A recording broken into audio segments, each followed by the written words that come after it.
Quentin de la chaîne Devistorm et aujourd'hui on se retrouve pour un nouveau tuto sur Processing dans lequel je vais vous expliquer comment créer un bot pour vos jeux vidéo. Donc à la fin de ce tutoriel, normalement si vous avez bien suivi, vous serez capable de créer un jeu un peu comme celui-ci, voilà. Donc c'est pas trop mal et ne vous inquiétez pas, ce n'est pas si dur que ça.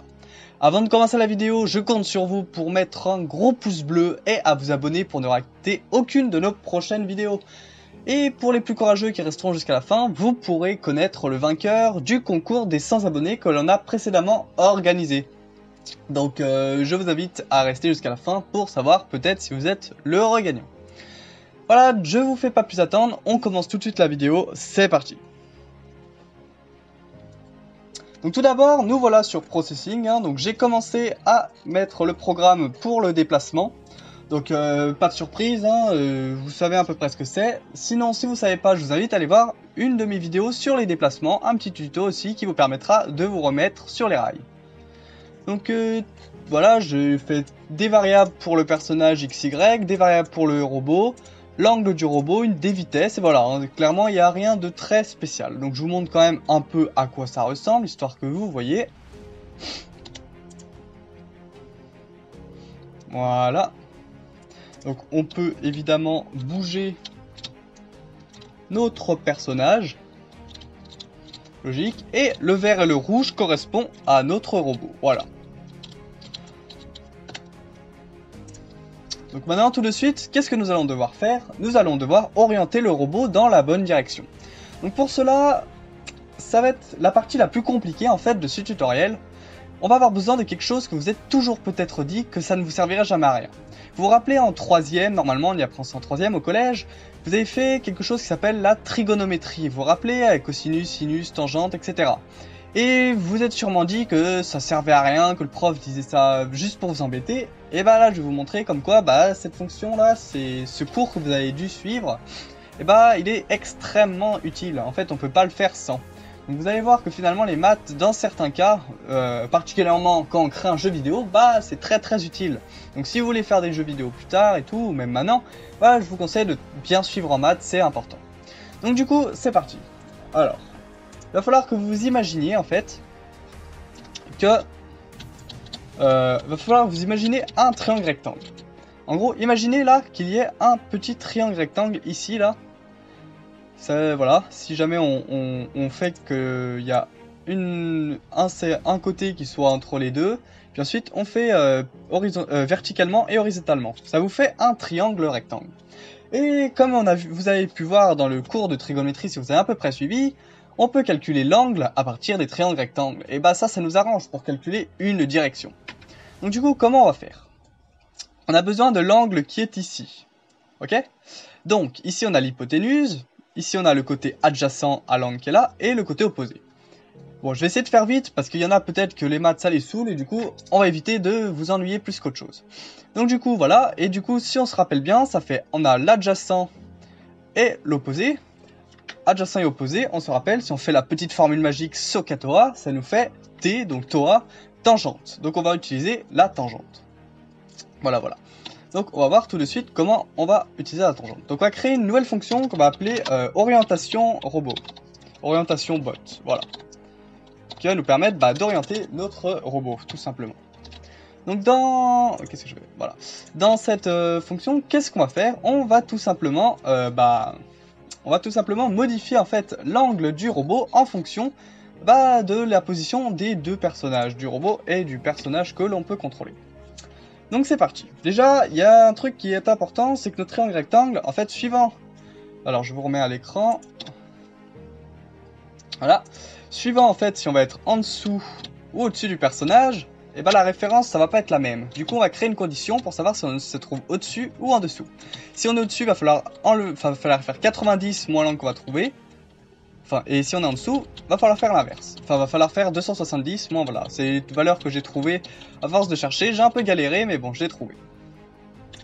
Donc du coup, c'est parti. On va créer notre condition, YBot, qui correspond, comme je vous le rappelle, à l'ordonnée de notre robot.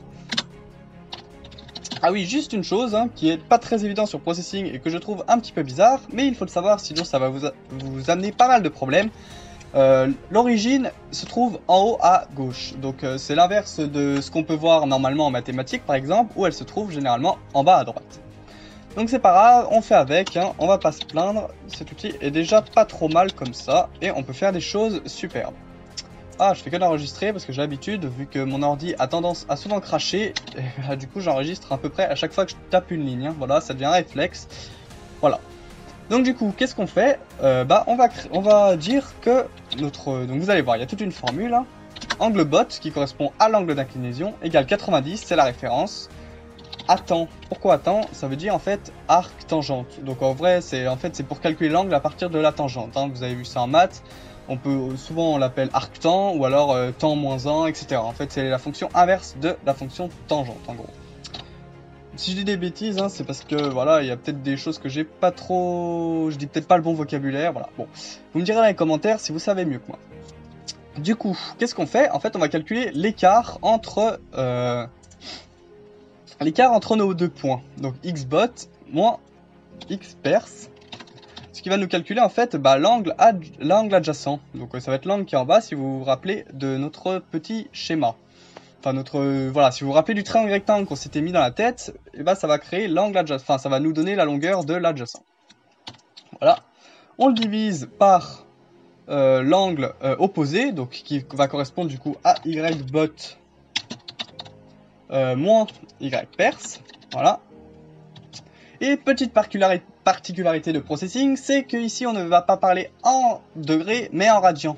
Bon, c'est juste une habitude, du coup moi ce que je fais c'est que je convertis tout ça en degrés pour éviter de me perdre. Donc je fais 180 fois 180 divisé par pi. Voilà, comme ça est converti en degrés.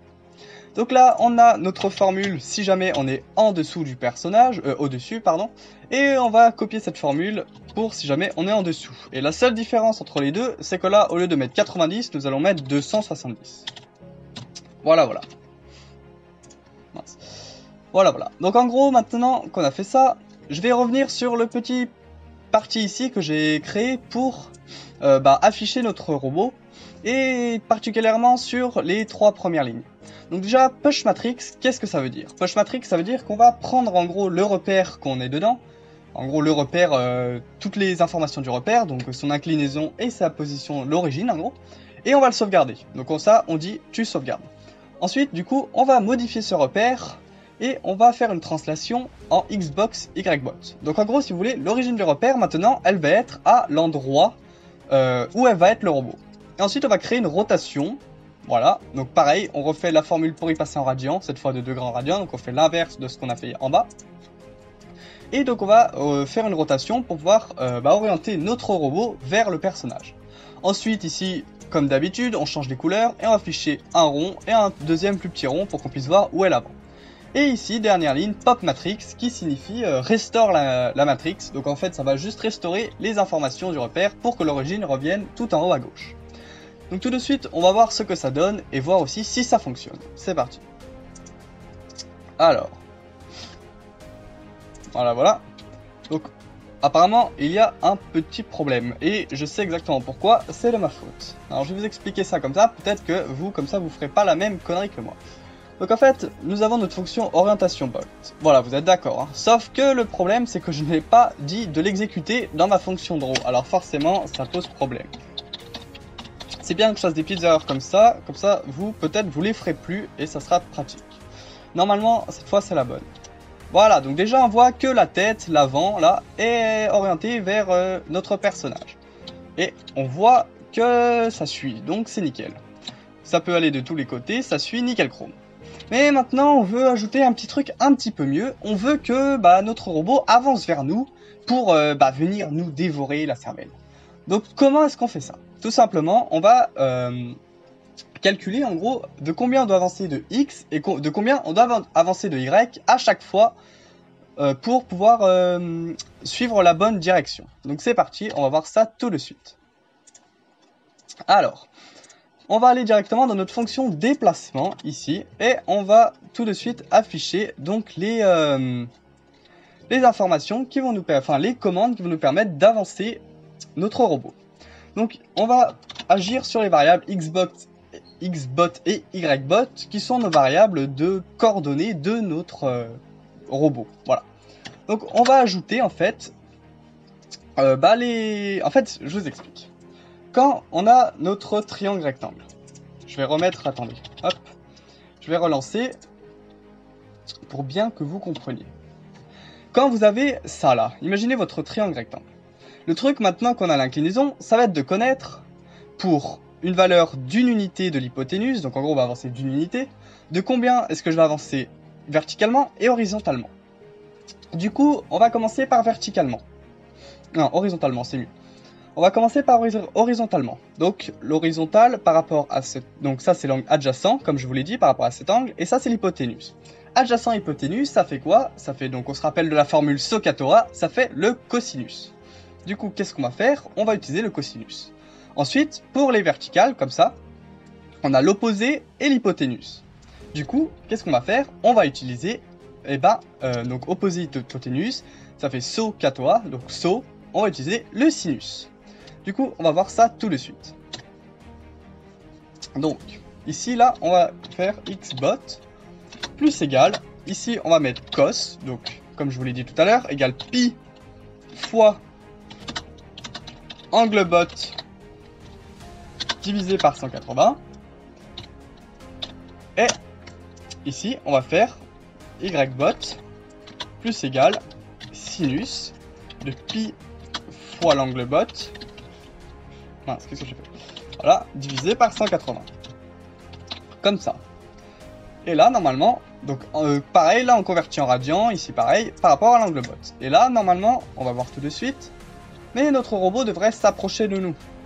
Alors attendez, hop, oula. Voilà. Donc on voit bien que ça fonctionne parfaitement.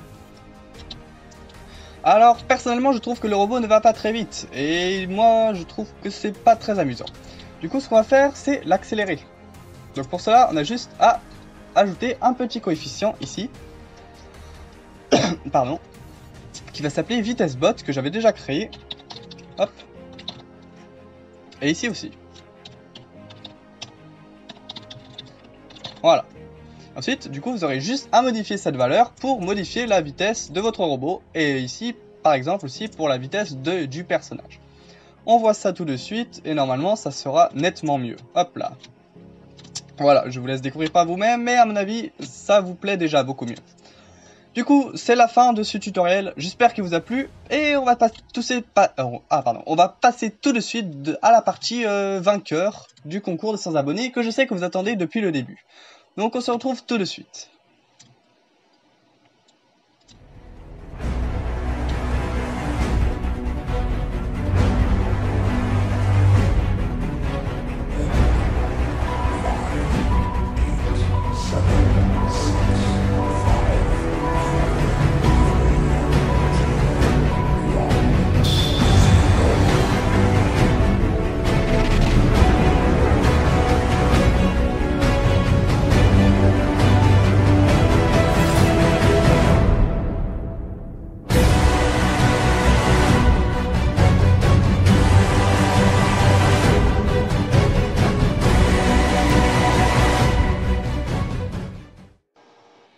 Donc félicitations à Xayah qui a remporté le mug Devilstorm. Donc je te contacterai par Discord pour que du coup tu me donnes ton adresse, que je puisse te l'envoyer. En attendant, si jamais j'ai 30 likes sur cette vidéo avant mercredi prochain, je réorganise le concours du même style. Donc n'hésitez pas, allez-y sur les likes. Pareil, on s'abonne et tout, comme ça vous ne loupez aucune des nouvelles vidéos. Allez, c'était Quentin, salut!